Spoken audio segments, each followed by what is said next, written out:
Hey everyone, welcome to lesson 2, digital assets.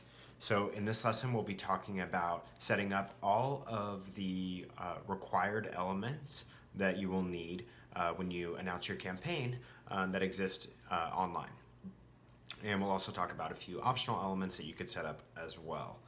So this is really important because when you announce your candidacy, that's likely going to be the highest traffic moment that your campaign digital assets experience. So if we're talking about a website, maybe you'll get like 500 people that go to your website in that one day.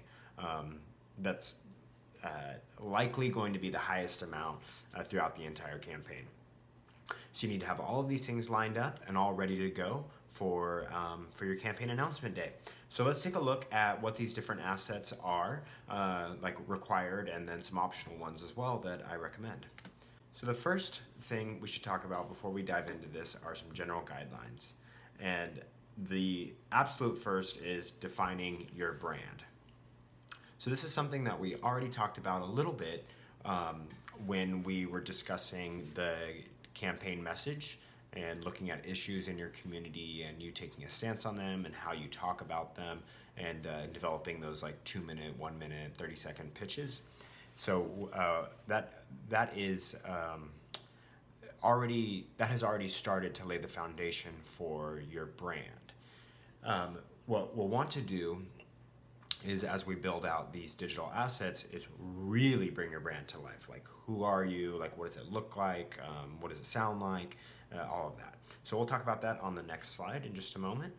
The second thing here is that as you're developing all of these different assets, you'll want to keep an eye on brand consistency. So you can't have your website looking one way and your Facebook page looking another, and then the things you talk about on Snapchat contradicting core elements to what you've put in your website. So you get the idea. And third call out here is be careful. So we've all heard this a million times over and over again since the internet got big in 90s or whenever, is that whatever you put out there digitally, it's there to stay. So even though you think something has gone away, it could still be out there somewhere, and chances are it probably is.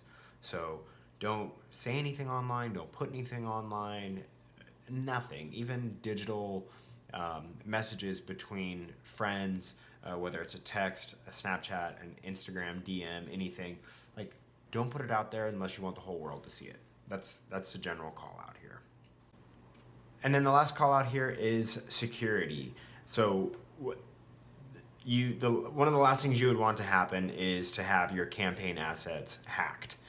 People can not just read stuff in there that you might not want them to read, but post stuff on your behalf. There's a million different things that could come back and bite you if your campaign digital elements were hacked. I could make a joke here about Hillary Clinton, I guess, but I'm not going to. Too soon. I'm still hurt about that. It's been a little while. I need to get over it, right? All right. So let's start talking about defining your brand. So this could be an entire course in itself, and there probably are courses out there about defining your brand, whether that's like a small business or if you want to be a life coach or a social influencer or whatever, some sort of buzzword. I'm sure there's plenty of content online about defining your brand. I'll talk about it from a very high level perspective on key steps that you can take. And to be quite honest, I don't think you should spend a ton of time thinking about this. If you've put the work in required in the chapter 2 about defining your campaign message, a lot of this should already be developed. You should already have a good idea of what you care about, what sort of words you're going to use to talk about different issues, the general tone you're conveying. All of those are elements to your brand. So the last chunk here is really to bring that to life visually and tie that in. So the brand, defining your brand, rounding it out here for your like actual digital assets, you're gonna want to think about like color choices, photography, wardrobe, fonts, that sort of thing. So the things that people are going to see and interact with when they come to your website or to a piece of campaign literature that shows up in their mailbox, those sorts of things. So how do you go about picking those things? There's a million different color choices and photography. So the way that I think about it is to start with a campaign message. So start with that work that we already put in. And what is it that you're talking about? Is the central theme to your campaign about conserving wetland spaces that are about to be turned into a subdivision of tract homes? Well, in that case, then you're going to want to embody a environmental conservationist type theme. So maybe you're using like light browns accented with like hunter greens. So let the campaign message convey where you're going. And then after you do that, then layer on the feelings that you want to invoke in the voters. So I know this sounds like, what the hell is he talking about? So let me just like talk through a few more examples. So say the incumbent in this office is really really crass and has maybe been gotten in trouble for saying things that are really offensive, and the guy's just really just butts heads easily with everyone. Political opponents, political allies, the local press, blown up on constituents, that sort of thing. And maybe what you're coming in and saying is, hey, I'm a candidate that is going to listen to people, and that I'm going to take a second to pause and really care about what my community is saying. And I'm not here to spout off my opinions to you all the time. I'm here to listen and see what my community wants, the things that they're saying, they're talking about. And that's what I'm going to bring to City Hall. And I'm going to be the voice for you. In that case, the feeling that you want to invoke in voters is that you're like a gentle person there to listen and take what they say and bring it back to government. So maybe you're using like light pastel colors. Maybe your fonts are a little bit more gentle, showing that you're there for the people and that you're approachable. So maybe it's lighter pastel colors as opposed to like a bold red, accented with like a royal blue. You know what I mean? You get what I'm saying? So start with the campaign message. If there's something screaming out there, like that environmental conservation aspect or example I just gave, then let that dictate. And then layer on the sort of emotion and feelings that you want to invoke out of voters when they see your campaign literature. And just a call out here is that it's easy to get wrapped up in this, really easy to get wrapped up in this and say like, well, I want people when they see my campaign literature to know that it's a new day and that I'm bold and I'm going to do things differently and that I really, really love my country.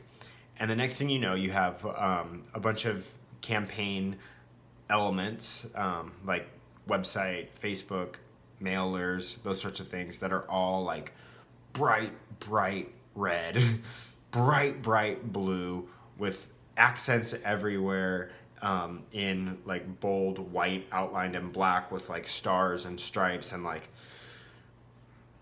it just starts to be a lot, like very garish, and you don't notice it because you've been in it and you really care about it and like you love your country more than anybody and you're doing your part to make it better.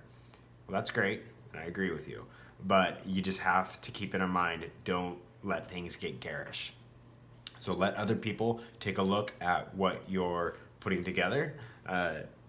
Ideally have someone with professional design experience that can be putting these together for you. So just continue to think about your brand. It can evolve a little bit over the campaign, but it's something you want to keep consistent throughout for the most part. So do that work up front to define your brand and who you are before you start developing your website and your Facebook and mailers and signs, that sort of thing. Okay, so these are some assets that we're going to be talking about in this lesson that you'll need to put together. Some must-haves are a campaign email account, an email distribution account, and a Facebook page. So I think that these are the bare minimum that you'll need to have like a bare bones campaign up and running. You can do a lot with just these 3 assets and you'd be able to get by. But it's not that much more work to have these optional elements, a website and a second cell phone, to have those up and going. There's other stuff here that I haven't included that are optional and recommended as well, like a Snapchat account, a Instagram account, stuff like that. And we'll talk about those more in particular when we get into chapter 6, where we look at media and advertising. But in particular, Snapchat, I'll talk about that a lot. It's pretty integral to the overall media strategy that I'll recommend for you. But these are optional ones that I think are pretty baseline. So let's talk about the must-haves and then let's talk about the optional. So before we get started, a good tip that you should be doing just in everyday life, and definitely doing if you own a small business or running a campaign, have a list of accounts and passwords and like any kind of little note that you need to put on it. So here's an example of a very simple one. So you have the service or the site, the username, password, and then notes about like what to do with that. So pretty straightforward, you can see here. But one thing, so you could keep this, there's a couple different ways that you can keep this secure. One is to keep it on a Google Drive that is in an account that nobody will ever know about, ever see, except for you and maybe your campaign manager. Your campaign manager. So maybe I have an account that's like Chris Moore, like 2283594 at gmail.com that nobody knows about. Nobody's ever sent me an email there. I've never sent an email to anybody else. And the password is like super secure and it's only in my brain. Nobody else knows about it. And then I have in my Google Drive, which you can access, just drive.google.com. And then I have a spreadsheet there with these accounts and passwords. And then I never tell anybody about that Google account, and I never tell anybody about the password to it. So that's one way that you can keep this secure. And then use like 2-factor authentication on it.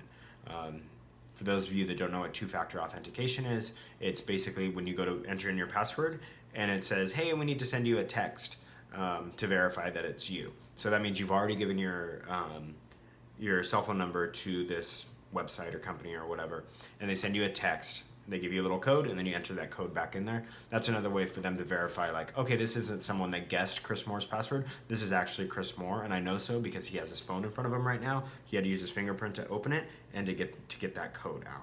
So that's 2-factor authentication. So you could keep this spreadsheet in a Gmail account that nobody knows about that has 2-factor authentication on it. Another way that you could do it is a little bit more old school. I've never done this, but you could keep this in like an actual paper list, like, paper outside of a computer. I don't really know what it is, but you could keep this list there and then put it in a safe. Maybe you have a safe where you keep jewelry and you're the only one that knows the combination to it. I don't keep that, so I'm not that familiar with it. Presumably it would be in your home, so it might be a pain to access it if you're like really busy and someone needs a password to something and you can't remember it. You might have to like go home and actually open up a physical safe. But that's one other way that you could do it. So yeah, keep that list. Trust me, it'll come in handy. So let's talk about the first asset here, a campaign email account. So basically this is a public-facing account that can be a catch-all for the campaign.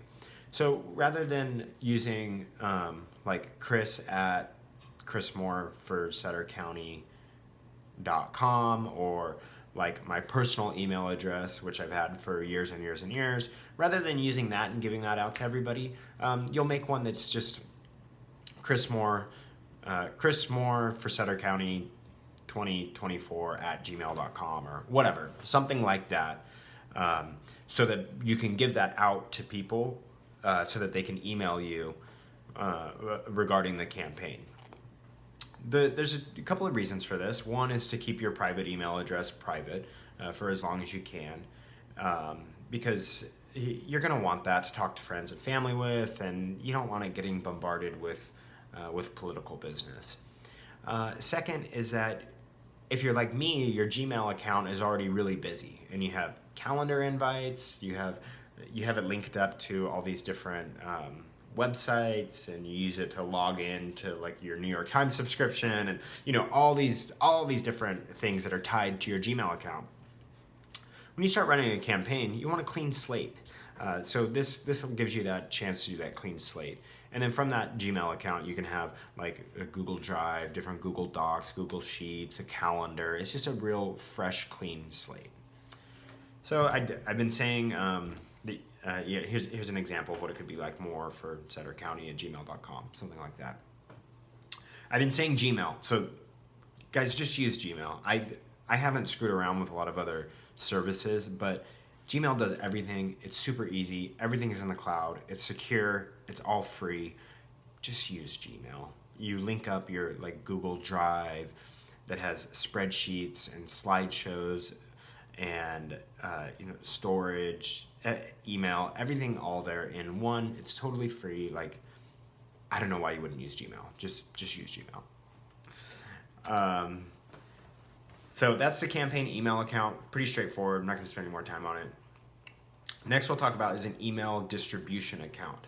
So this is basically like email blast software. So when you get an email from like a LinkedIn or Etsy or some of these people that just spam you like crazy, they're not like inside of a Gmail type portal sending you like, oh, let me copy everyone's like email addresses into the to field and write out my email and hit send. That's not how it works. I'm sure most of you know that, but for those of you that don't, that's how it works. They have instead software with big giant lists of email addresses uploaded into it, and you craft your email in there, and then it sends out to the thousands and thousands of people that are on that list for you. So this is something that you have to use because your traditional like Gmail type account, you can send out a blast email to, I think like 200 people is the max. I think Gmail counts by the number of emails that go out, and each recipient counts as like one email. So bottom line, if you have more than like a couple hundred people that you need to send an email to, you have to have a piece of software like this to do it. So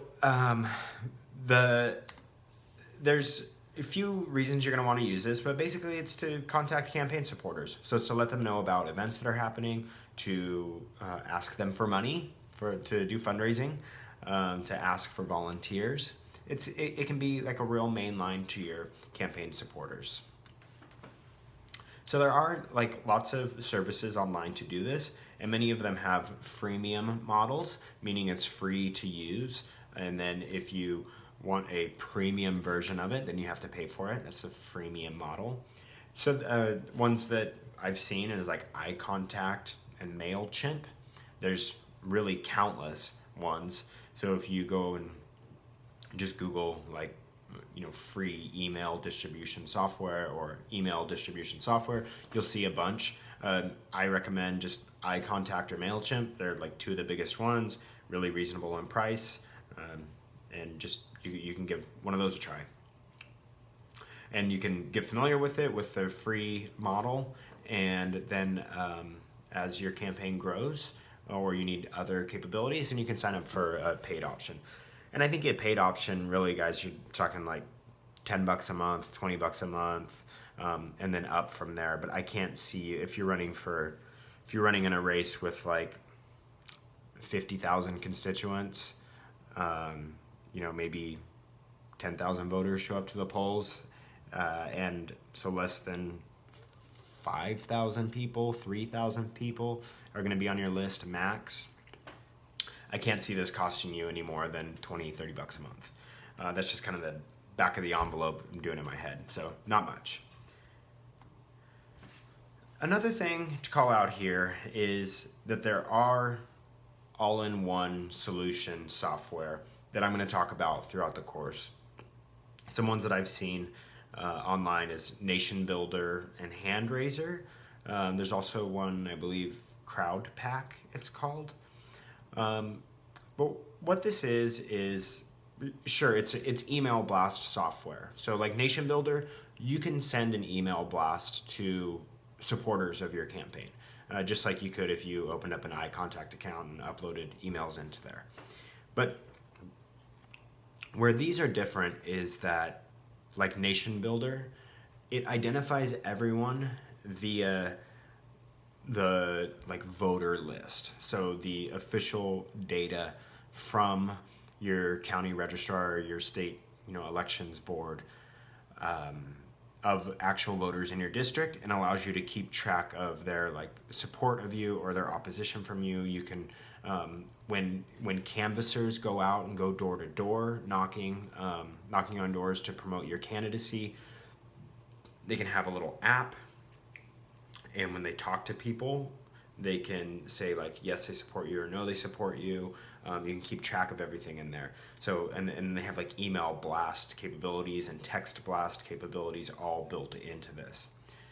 So if this is your first time running and you don't have this like best friend that's a computer whiz and data whiz that wants to run all of your email tracking and data tracking in general, then I would recommend using something like Nation Builder. You're going to pay a little bit more for it than you would if you were keeping track of your own voter database in like Microsoft Excel or Microsoft Access, or if you were then using like iContact on top of that, or other texting methods. But if you don't want that headache, then I would go with something like Nation Builder or Handraiser. So check out the different options. And yeah, I would recommend going with one of those. So that's email distribution account. Now third, an email list. So this is basically the thing that is going to get plugged into your email distribution software. I love this meme over here. And then I said, you've been successfully removed from our email list. Give me a good laugh. So your email list is a really important asset for your campaign. It's basically the list of people that you're going to reach out to rally support around your campaign. Like say there's some breaking news and you need to like spread it out there and get people talking about it. This is the group of people you would send it to. Or you are doing your regular fundraising ask. You'd send it to this group of people. You're looking for volunteers for an event that's coming up next Saturday. Send it to this group of people. So how do you start getting this put together? You're just starting off your campaign, you're putting together your digital assets. Where do you get this email list from? Well, the short answer is like you have to build it, and it takes hard work. That's how it works. So you're starting off with a blank canvas, really. So what can you start with at first? Well, start with your personal email account. So in Gmail, there is, if you've been using Gmail for a long time, like I have, there's a function in there called Contacts. So you can go into, and it's in like the top left corner. I would demonstrate this for you guys live, but I don't want to dig into my personal Gmail here on my course, so I apologize. But if you go into your Gmail account, and then in the top left corner, there should be an option to change it from like mail to contacts. So you go to contacts, and there's a chance, like at the time that I'm speaking right now, they're doing a beta test of a new version of the Contacts software, the Contacts program by Google. If that's yours and you're in this new looking version of it, find the link where it says to go to the old version, because the old version is much better at doing this. So go to the old version of Contacts, and then there should be an option on the left-hand side that tells you that you can view all contacts. So there's different categories of people in there. Go to the one that says all contacts. And it should be like thousands and thousands of email addresses, a bunch of crap you don't recognize. So you can go and you can export that file. You can take everything, take all those email addresses and export it to an Excel file. And then once you have that, you can go through it and keep email addresses that you want to add to your email list for your campaign. So only keep people that you know, people that you've communicated with, people that you believe are actually going to want to hear from you about your campaign. Another way is if you're like a little bit more diligent and organized than me with keeping contacts, then you can just use a contact list that you already have. Some people have address books that they're actually good at populating and keeping. So you can do that as well. So bottom line here is that start with your personal email, start with people you've been talking to regularly over the past several years, and copy and paste those out of there and put that on as your starting out point for your distribution list. So maybe it exists in an Excel sheet or a Microsoft Access database, whatever it is. You're going to take that and you want to integrate it in with your email blast software. So maybe that's iContact or MailChimp, or you're using something like Nation Builder. You're going to upload that into there. And there's countless guides, I'm sure, on how to do this. The thing about an iContact or a MailChimp is that so many people use this, and so many online entrepreneurs that are like obsessed with making YouTube how-to videos to try and grow their customer base or grow their online following, is that you can just Google iContact import Excel contacts or whatever, and there's a billion different videos on YouTube of people doing all this stuff. So that's why I recommend using something like iContact or MailChimp if you don't use the all-in-one solution like Nation Builder, is because there's so much help out there from a variety of sources. So the fourth point here, like website pop-up. What I mean by that is when you have your website set up, if you do set up a website, is that when people go to it, you can make a pop-up come up over the screen. I'm sure you guys have all seen this a million times. It says, thanks for coming to my website. Like, we need you in this fight. Sign up for updates from our campaign. And then like a little area where people can put in their email address and sign up for updates from your campaign. I recommend setting this up right away.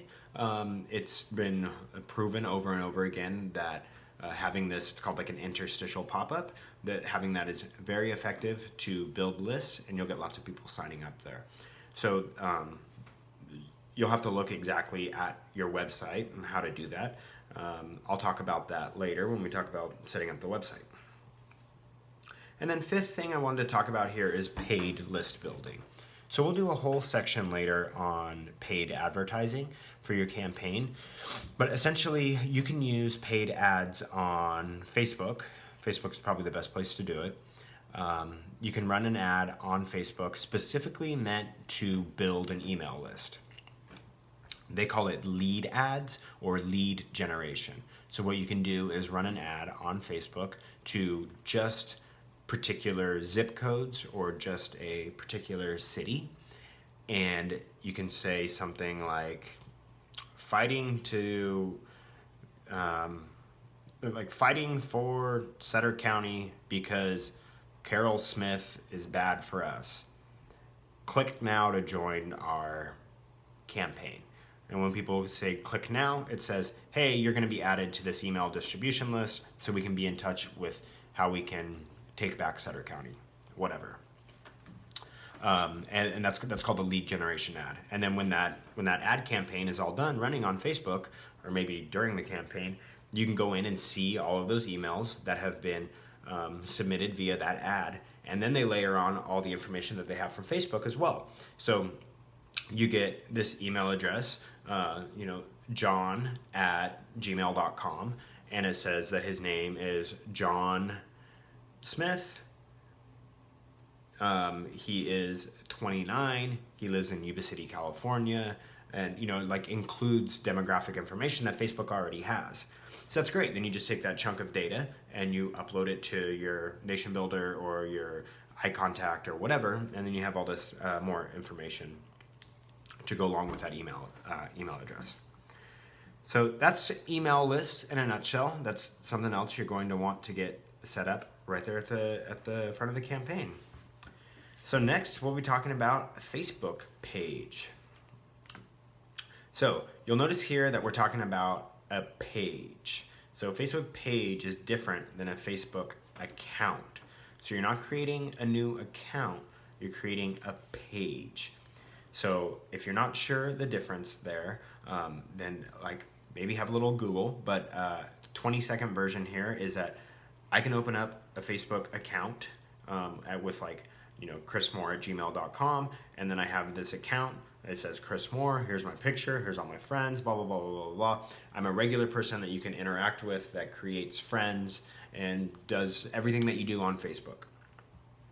I, as Chris Moore, under my account, I can also create pages. So I can create a page for my local business, Chris Moore's Bakery in Hoboken, New Jersey. And then I can also make a page like Hoboken Democrats United, and it's like a nonprofit page. And then I also have a page that I create for, like this course, like learn how to campaign, whatever course, and promote that as like a small business. So people can create lots of pages for lots of different things. Businesses, nonprofit organizations, apps that they've built for mobile phones that they're selling, like anything and everything, you can have a page about it, including a public figure or a politician running for office. So you will have a Facebook page that is all about you as a politician running for office.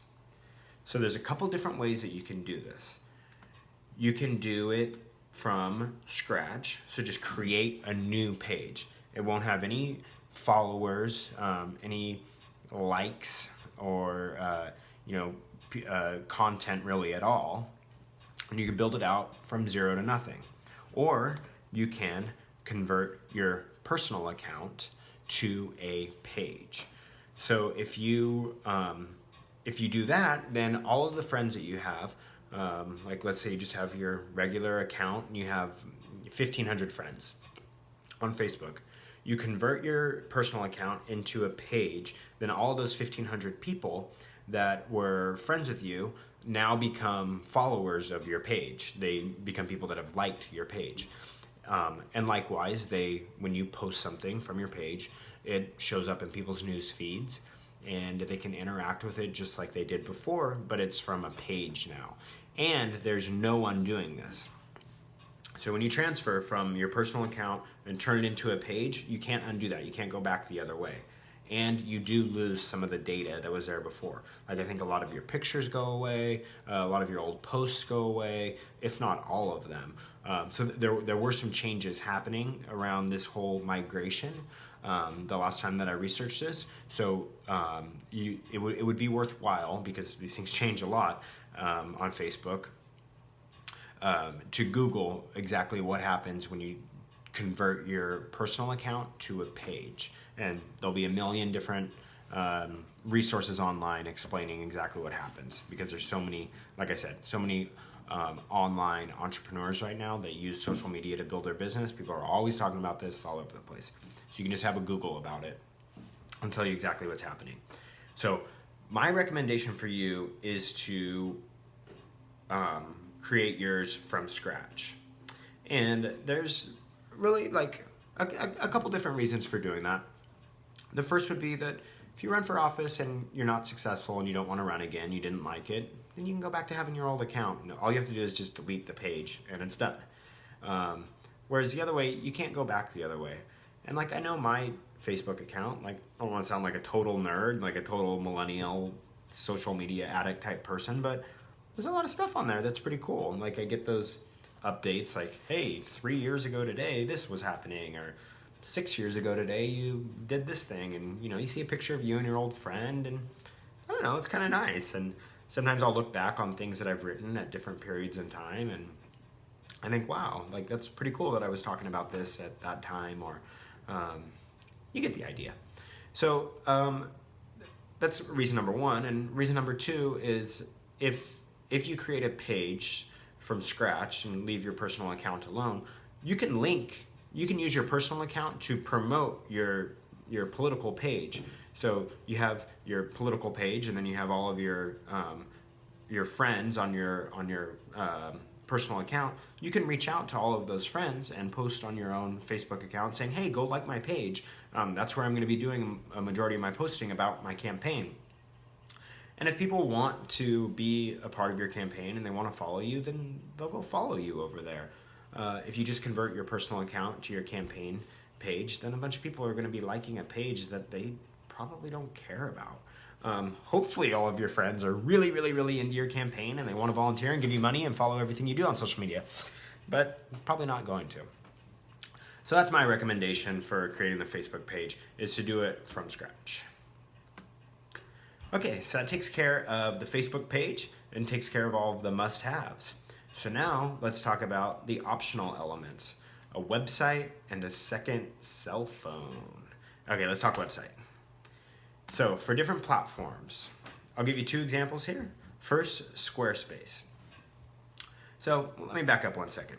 So website, when I say platform, I mean like an online company, an online place where you can host your website.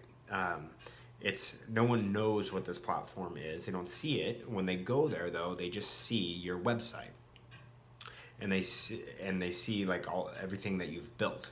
Well, where have you built this? You've built it on a platform. That's what I mean, platform.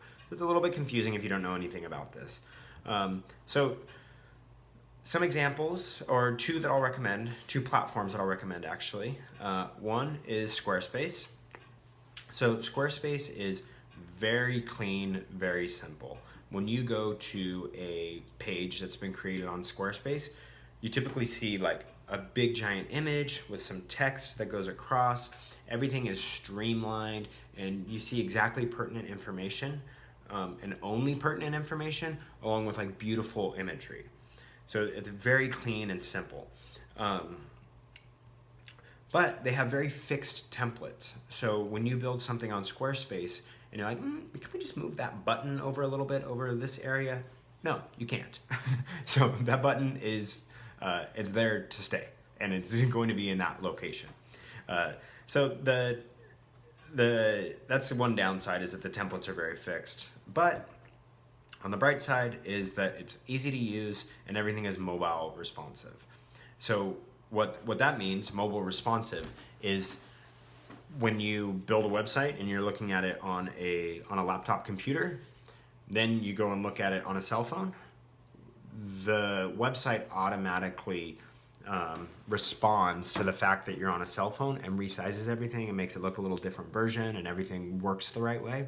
That's what it means for a website to be mobile responsive. So other option here is Wix. I don't know if it's just me, but Wix, they advertise like crazy on YouTube. Every single YouTube video I watch, it feels like Wix is advertising at the front of it. I'm like, bro, I already bought a subscription to Wix. Like, I am paying you guys. Stop advertising to me. I even went and looked, like, how can I make like certain advertisements stop coming to my like Gmail account when I'm on YouTube. Anyway, Wix is great.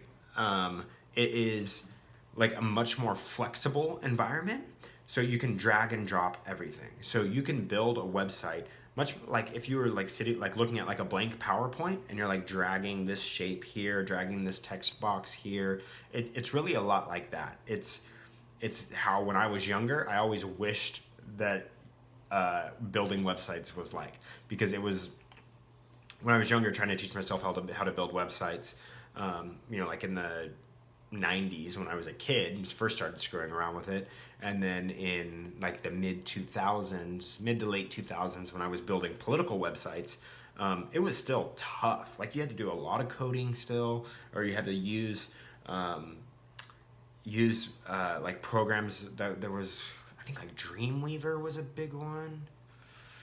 But yeah, programs like that like existed on your hard drive on your computer, and then you uploaded them to hosting using like FTP, and like nothing was responsive, and it was really hard. Wix was what I always dreamed of. An online platform where you can just drag and drop stuff and make it look exactly the way you want to look, and then presto, it works. So yeah, that's how Wix works. Their templates are very open. You can drag and drop everything that you want, and then it's fairly easy to use. It's not quite as easy and straightforward as Squarespace, but it's pretty close. For price comparisons, they're about comparable, but the plans are pretty different. So you just have to figure out like which one would be best for you, and check out different plans on both of them. Excuse me. So that's for website platform. For website look and feel, really just be cognizant of the look and feel of the website. I know that sounds dumb and straightforward, but a lot of people just get into like functionality and thinking about functionality and just like what colors kind of look nice with each other, but you're not going to approach it like that. You're going to approach it from a brand first perspective. You're going to be thinking about your personal brand and the theme of your campaign and be informed by that. That's going to inform your color choices and your font choices and the wording that you use, the functionality, the flow, all of that. So you start with your brand. And then if you need help, don't reach out to a programmer. You're going to reach out to a designer, a graphic designer, not a programmer. So that's the beauty of using something like Squarespace or Wix, is that anybody can pick it up and work with it. You don't have to know HTML and CSS and JavaScript to be able to build a website that functions the right way and looks the right way. You don't need any of that coding knowledge. And with that, so with that, you can, if you just need things to look better and be more visually appealing, then you can hire a graphic designer. So like you can hire someone online. We've talked a lot in the past in this course about hiring people remotely to work on your campaign or finding volunteers, whatever. But bottom line is it's a lot easier to find someone with some graphic design experience and an eye for design than it is to find someone that knows HTML, CSS, and JavaScript and willing to build you a website. So look for designers when you need help, not programmers. Options for designers, like I said, it would be a volunteer. It would be hiring someone overseas cheaply, those sorts of things. Okay, so let's talk about the content in your website. So these are the key pieces that you're going to need. I'll just cover them very briefly, and then we'll take a look at some real life examples.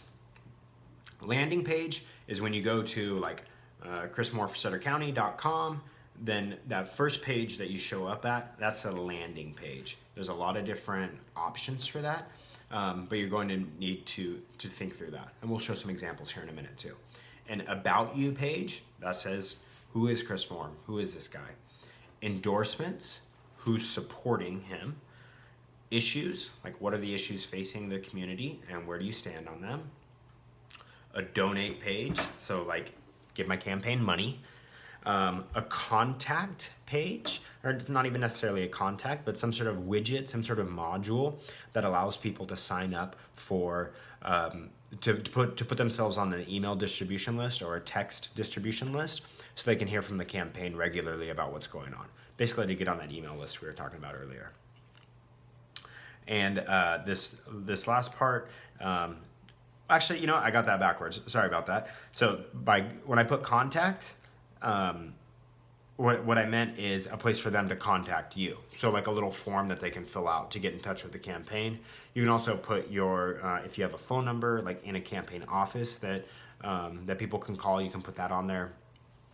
Also that campaign email address that you set up, if you want people to have that campaign email address as well, you can put it on there. But the easiest way is to have a form for people to fill out, because then you're not having to give out an email address that you might not necessarily want out there, or a phone number you might not necessarily want out there. So you can just put in a contact form. And Wix and Squarespace make that super easy to do. The last bullet here, stay in touch. That's what I was talking about with having people be able to submit their email address or their phone number. So let's take a look at an example of that stay in touch box, just so we're clear about what I meant. So here's Pete Gallego. Looks like he's running for something in Texas. Look at like we were talking about earlier, red, white, and blue with white stars. Oh man, it's so Texas. I love it. Just for the record, I don't know anything about Pete Gallego. I'm not sure how to pronounce it. I just saw, was looking around at different campaign websites for examples for you guys. Looks like he's fighting for Texas's 23rd district, maybe a congressional district. Anyway, You can put in your email, your zip code, and submit. It's that straightforward. Okay, a quick call out here on your website. If you're building your website prior to announcing your candidacy, then you want to keep the website hidden until you announce. So there's options on Wix and Squarespace to build out all your content, have everything look exactly the way you need it to look, and preview it and everything, but without it being like actually out there for the public to see.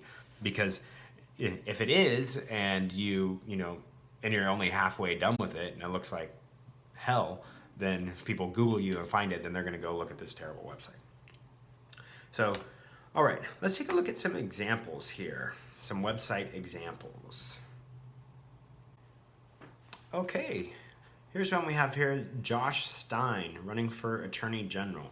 So let's just take a look at the different elements that I was talking about very, very, very quickly, just so you can get a look and feel. So here we are, we're on joshstein.org. Looks like he's running for Attorney General. And you can see here, this is his landing page. So big picture of him up front. Thank you for your support. I'm honored to be North Carolina's Attorney General. So maybe this is an election he already won. Anyway, I just came across it and thought it looked good. So this is the landing page. You can see front and center, sign up for updates. That's really, really key. You want that front and center. And then he has some things about his priorities, contributions, a video. So this is his landing page, everything that's most pertinent to him. Meet Josh. This is that like about me type page I was talking about. Some more pretty pictures, maybe his wife or community members, whomever, and then a biography about him. And this is what you'll want. Okay, and then priorities. That's like the issues section we were talking about, I'm sure. Yeah, he's talking about promoting public safety, seniors and consumers. So these are issues facing the state of North Carolina and his stance on them. You can click to learn more about each one. Spread the word. I'm sure this is a way, to sign up to volunteer. It's pretty cool. See, I like the way that he's titled this stuff. Priorities instead of issues. Meet Josh instead of like about me. Gives things like a friendlier vibe to it and a more like personal touch to it. Store, I guess you can buy campaign merchandise. A news section, we didn't cover that previously, but that'd be a good thing to include in yours. If you have a race that's big enough that newspapers are regularly covering it, you can include favorable press articles here, and then maybe overlook press coverage that's not quite favorable. And of course the contribute link, so you can give money to his candidacy. So, and then some links here to like social networks and stuff. Okay, so that's an example of a campaign website.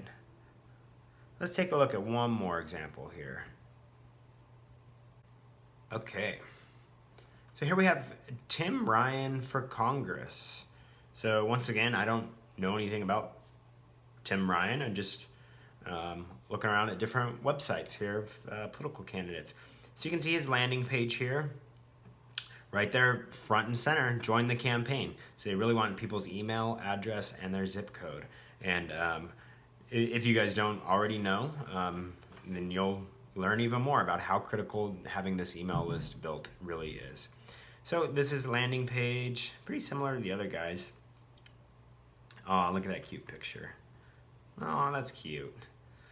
So it looks like he's from Ohio. Known for challenging both parties. Cool. So here's, so he has a long landing page. He has everything. See, as you scroll, more and more and more. Latest news, join the campaign, issues. Wow, yeah, he's got everything in there. Cool. Okay, and then, but you see, his has like a different look and feel to it than the one we were just looking at. The color scheme is different. You can see right here up front, you know right away that this is a union guy, or at least supported by unions. Here he is talking to United Mine Workers of America. I knew the second I saw that this was a union guy. So meet Tim. This is about him section, obviously. Another cute picture. Issues, so he labeled these things a little bit more straightforward. And then I did one more call out here is like this donate button over here. See how they have it in red? It lights up when you go near it. So I really want to draw people's attention to that. And the three biggest things really that you're going to want people to do when they come to your website: sign up for your email distribution list, and then sign up to volunteer or donate and give money. So those are the things you're going to want to call out the most. Okay, that does it for website examples, and that's it for website. So now last one here, a second cell phone. So sketchy, super sketchy. Remember, this is from Breaking Bad. I loved Breaking Bad. It's a great show. But he had that sketchy second cell phone, and his wife found it. She's like, why would anyone need a second cell phone? It seems so sketchy. But yours is for a legit purpose, and you're not keeping it a secret from your husband or wife. It's for the campaign. So this is a smartphone that you're going to have for campaign accounts. I know it's a pain having two cell phones, but I think in the long run it's helpful to you and pretty important actually for the functioning of the campaign. So why would you need this? Access for constituents. That's a really big deal. So something that's going to resonate really well with constituents is if you can tell them, hey, here's my personal cell phone number. You can call that, you can text that, and I will do my very, very best to get back to you, and I probably will be able to get back to you really quickly. So depending on the size of your race, that might be feasible or might not. But if you can do that, say like, here's my personal cell phone number, text me and I will literally text you back, then that's pretty awesome. And it doesn't really take that much to text people back. And if someone's harassing you or getting crazy, you can always block a number. Like, it's not that big of a deal. So if you do this, then you'll always be able to keep your private number private. So I think it's important to give out a cell phone number, depending on the size of your race, to constituents. I think it makes the right mark. And when people text you, you can then continue to text them in the future. So that's the two big reasons. And then also, like I said, you can collect people's cell phone numbers. When you're willing to give out your cell phone number, then people are more likely to give their cell phone number to you. So if you have this cell phone number that you can give out, you can set up something on your website as like, do you want to text Chris directly to ask him a question about his campaign or what his plans are? Enter your cell phone number and Chris will text you from his personal cell phone number. So then people are like, oh, cool. So people give their cell phone number and then I text them. But when they give their cell phone number, you include like a little disclaimer like, hey, if you give your cell phone number, then you're giving permission to the campaign to text you in the future about campaign events. And we'll talk about this a lot more in upcoming chapters, so I'm getting a little bit ahead of myself. But having someone's cell phone number and their permission to text them about the campaign is huge. It's the most valuable contact you can have. The response rates on text messages are out of control compared to emails. So anyway, that's why you want to get this second cell phone. And also you can create social media accounts from that one phone and not have to muddy the waters with your personal account. Okay, so that does it. I know this is a long lesson, guys. That does it for all the basic digital assets that you're gonna need to set up when you jump into your campaign. I know we've been going for like an hour here. I know it's a lot of content. I know it's a lot. So congrats, guys, for getting through all of this, and good luck with everything. If you have particular questions about any of this content, go ahead and ask it over here in the comments, and we'll see what kind of more information and response we can get to you. So thanks a lot, guys. I look forward to seeing you in the next lesson. Thanks.